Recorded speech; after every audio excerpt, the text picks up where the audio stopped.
కొంతమంది మహిళల యొక్క మనసులో అనుమానం ఉంటుంది.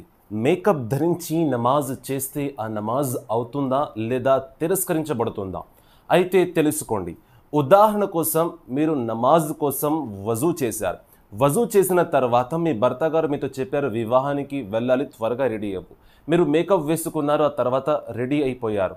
వెళ్ళిన తర్వాత గుర్తు వచ్చింది, నమాజ్ చేసే సమయం కూడా అయింది కదా, నమాజ్ చేసుకుందాం. ఆ పరిస్థితులు నమాజ్ చేస్తే అవుతుందా అవ్వదా?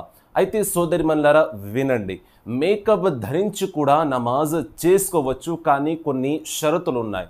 మొదటి షరతు ఏమిటంటే నెయిల్ పాలిష్ వేసుకున్నట్లయితే నమాజ్ అవ్వదు. కారణం ఏమిటంటే నెయిల్ పాలిష్ లోపల భాగం వజూ చేసే సమయంలో తడవదు.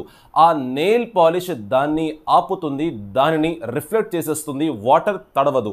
కావున నెయిల్ పాలిష్ మాత్రం వేసుకోకండి. వేసుకున్నారా మీ వజూ అవ్వదు, వజూ అవ్వకపోతే నమాజు కూడా అవ్వదు.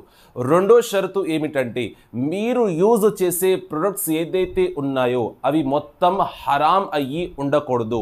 ఏ హరాం పదార్థాలు కూడా అందులో యాడ్ అవ్వకూడదు. మీరు దానిని ఇన్వెస్టిగేషన్ చేయండి, మీరు ఇతరుల ద్వారా దానిని తెలుసుకోండి.